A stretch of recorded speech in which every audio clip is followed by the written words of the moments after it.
If you're looking for a tax efficient way to provide for a child, then one thing that you could consider is the use of a trust, a bare trust or a simple trust.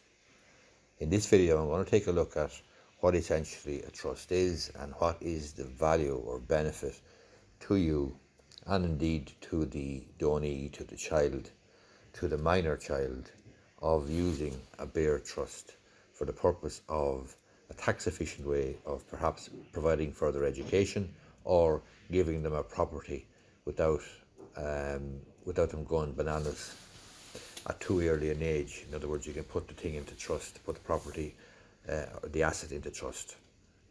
You can also give cash, though, or provide for educational fees, university fees, and so on. So there's actually quite a significant tax saving to be garnered if you use a trust facility, a bare trust. So let's take a look. So firstly, as I say, it's a very, very tax efficient way to provide for a minor, and a bare trust means that the legal ownership and the beneficial ownership is split. So the legal owner will be a trustee, whoever you appoint as a trustee, and that trustee will be registered as the legal owner of, for example, a property, and they will be holding that property for the benefit of the beneficiary, the minor, and the minor then will be able to get his or her hands on the property when he or she comes of age at the age of 18. So there's basically three parties in a bare trust. There's the creator of the trust, that's a settlor, that could be you, for example. There's a trustee. You can have more than one trustee, so you could be a trustee along with somebody else, perhaps the parent of the child if you're a grandparent, and then there's the beneficiary.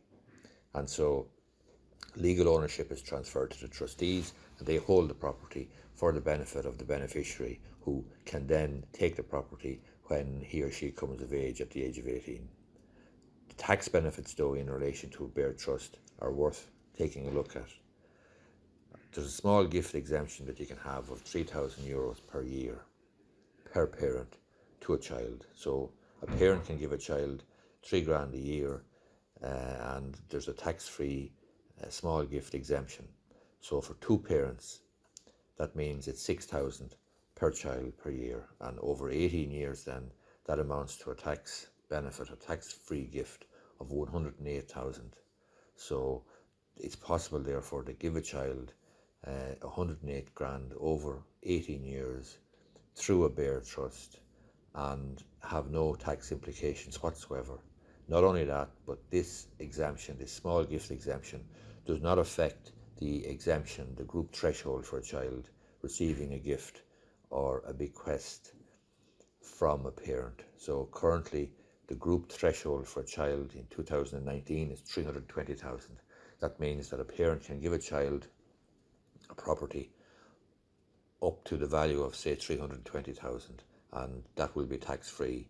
But the small gift exemption is an additional break, an additional tax break, and so that does not affect the group threshold for the child. So in relation to a property, real property, a house for example, or a field or a farm or something, the transfer is taken out, as it were. The property is transferred to the trust for the child.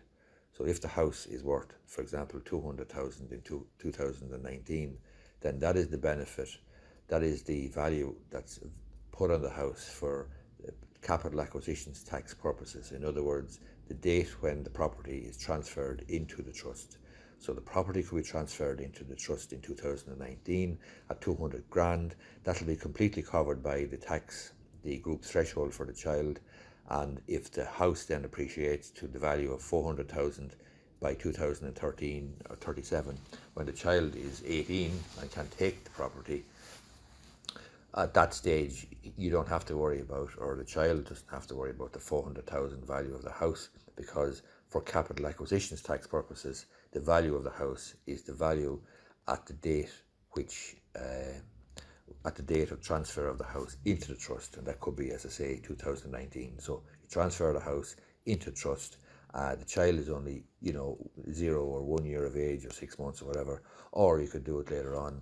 But the bottom line is, from a tax perspective, capital acquisitions tax will levy any tax at the date that the property is transferred into the trust. So for an asset that's going to appreciate in value, it's a very, very tax efficient way, setting up a bare trust to transfer a property or an asset to a child, a minor child.